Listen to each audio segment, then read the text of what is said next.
नमस्कार दोस्तों, मैं हूं आकाश और आप सुन रहे हैं MP3 स्टोरीज़। आज की कहानी में हम आपको सुनाने वाले हैं श्रापित गांव। राहुल आज अपनी पढ़ाई पूरी करके अपने गांव वापस जा रहा था। गांव से शहर में पढ़ने के लिए राहुल आया था और ग्रेजुएशन करके आज वापस अपने गांव लौट रहा है। उसने स्टेशन जाकर ट्रेन पकड़ी और बस यही सोच रहा था कि कितने वर्षों बाद अपने गांव वापस जा रहा हूं। राहुल को अपने माता पिता भाई बहन से मिलने को बहुत ही स्नेह था और वो आज बहुत ही ज़्यादा उत्साहित था। लंबा सफ़र था, इसलिए राहुल ने थोड़ी देर MP3 स्टोरीज़ को अपने मोबाइल के अंदर प्ले किया और सुनने लगा कहानी को। कुछ कहानियाँ उसने सुनी। उसके बाद से कुछ घंटों के सफ़र के बाद आखिर राहुल अपने गांव पहुंच गया। हरियाणा में एक छोटा सा गांव है, वहीं पर राहुल रहता है। गांव में पहुंचते ही राहुल को एक ज़बरदस्त झटका लगा, क्योंकि आज राहुल के चाचा जी की मौत हो गई थी। उसके चाचा जी की मौत अचानक आज ही हुई, क्योंकि राहुल कल जब ट्रेन में बैठा था तो उसने घर के लोगों से फ़ोन पर बात करी थी और तब घर में सब ठीक था। सुबह अंबाला स्टेशन पर ट्रेन से उतरा, तब भी उसने घर में फ़ोन की तो भी घर पे सब कुछ ठीक था। किसी ने कुछ बताया ही नहीं था। क्या पता घर के लोगों ने सोचा हो कि सफ़र करके आ रहा है, इस वजह से ना बताया हो कुछ। लेकिन घर आकर सब से बात करने के बाद पता चला कि अभी आधा घंटा पहले ही उसके चाचा जी की मौत हुई है। राहुल हैरान था कि अचानक चाचा जी की मौत कैसे हो गई, क्योंकि उसके चाचा जी ना तो उनकी तबीयत खराब थी और ना ही किसी किस्म की बीमारी थी। बिल्कुल ही तंदुरुस्त थे। और हैरानी का कारण एक और था कि बिल्कुल अलग स्थिति में राहुल की चाचा की मौत हुई थी। राहुल के चाचा की आंखें बाहर निकल चुकी थी और जीभ भी बाहर लटक रही थी। चेहरा भी देखने में लग रहा था जैसे बिल्कुल लाल पड़ा हो। थोड़ी देर बाद राहुल का परिवार और पूरे गांव के लोग उसके चाचा को शमशान घाट लेकर गए। अंतिम संस्कार पूरा हुआ। राहुल भी आज दिल्ली से लौटा था और घर पहुंचते ही ऐसी घटना हुई, उसे तुरंत चाचा के पार्थिव शरीर को लेकर शमशान घाट आना पड़ा। परिवार और गांव के लोग शमशान घाट से वापस लौट रहे थे। लौटते हुए यही बात कर रहे थे, अब ना जाने किसकी जान लेगा वो।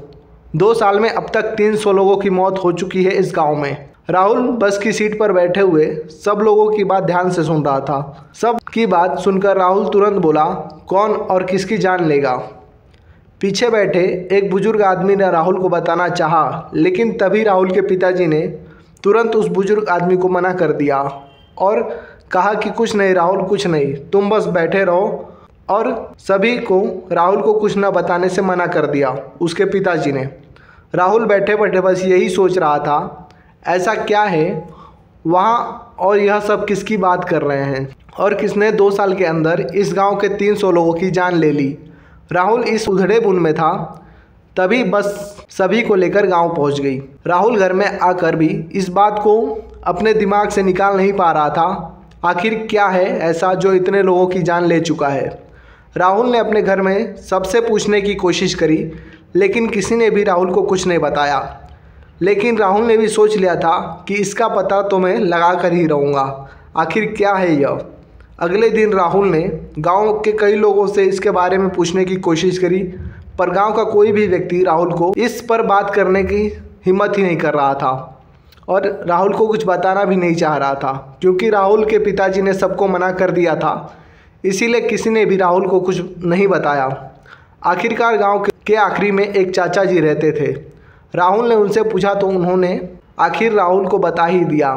चाचा जी ने कहा, इस गांव को श्राप मिला है, वो श्राप अब सबको बारी बारी से मार देगा, वो किसी को नहीं छोड़ेगा। अब सबकी मौत एक ही तरह से हो रही है, आंखें बाहर निकल जाती है, जीभ बाहर लटक जाती है और चेहरा लाल हो जाता है और व्यक्ति की मौत हो जाती है। एक एक कर सबका नंबर आएगा।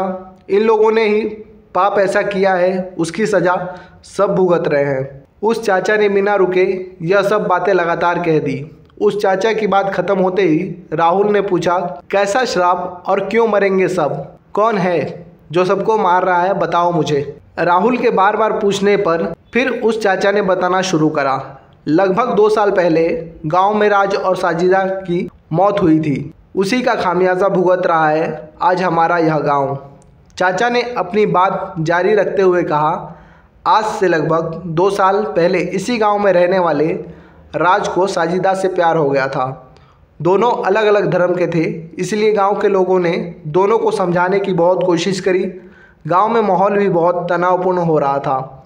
ऐसा लग रहा था कि गांव में अब 2 धर्मों के बीच आपस में लड़ाई दंगे हो जाएंगे, जो आज तक कभी नहीं हुआ था।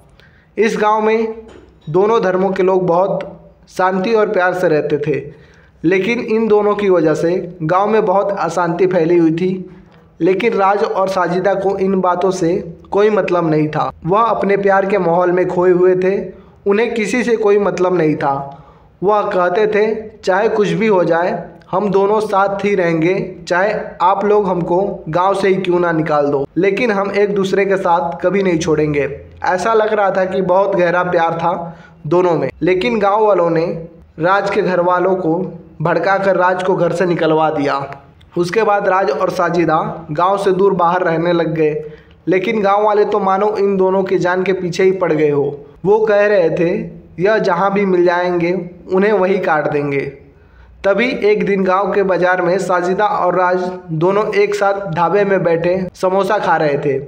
लेकिन होनी को शायद कुछ और ही मंजूर था, क्योंकि इनके प्यार के दुश्मन हर जगह मौजूद थे। तभी गांव के एक आदमी ने उन्हें देखा और गांव में फ़ोन कर सबको बता दिया। ऐसा लग रहा था जैसे इनकी जान के कितने प्यासे थे। सब लोग फ़ोन करते ही तुरंत बाज़ार में पहुंच गए और गांव में फ़ोन करते देर नहीं और गांव वालों को आते देर नहीं। उन लोगों ने तुरंत दोनों को वहीं दबोच लिया। कुछ लोग साजिदा को घसीटते हुए ले गए और कुछ लोग राज को मारते पीटते घसीटते हुए खेतों की तरफ लेकर गए। वह सब लोग इन दोनों से ऐसे बर्ताव कर रहे थे, इन्हें ऐसे मार पीट रहे थे जैसे इनकी जान लिए बिना नहीं मानेंगे। उन दोनों को सब गांव के लोगों ने मार मार कर अधमरा कर दिया। खेतों में कोई डीजल का भरा हुआ कन्नर लेकर आया हुआ था। उन दरिंदों ने साजिदा और राज को एक साथ लिटाकर दोनों के ऊपर डीजल उधेल दिया और उन दरिंदों ने दोनों को आग लगा दी। राज ने मरते मरते कहा हम दोनों का श्राप है और मैं इस गांव में किसी को भी नहीं छोड़ूंगा और मैं सबको मार दूंगा। उसके 2 महीने बाद से ही गांव में मौत का तांडव शुरू हो गया। इन दोनों ने अब तक जिसकी भी जान ली है एक ही तरह से ली है। राहुल ने उस चाचा की बात सुन ली, लेकिन इन चीज़ों पर उसका ज़्यादा कोई विश्वास नहीं था। पढ़ा लिखा था राहुल और ऐसी किसी चीज़ों को नहीं मानता था। इसलिए उसने ठान लिया कि पता लगा कर रहेगा कौन है जो राज और साजिदा के नाम पर इन कारनामों को अंजाम दे रहा है। दोस्तों, कहानी अगर आपको अच्छी लगी हो तो चैनल को लाइक शेयर सब्सक्राइब ज़रूर करें। कहानी आगे जारी रहेगी।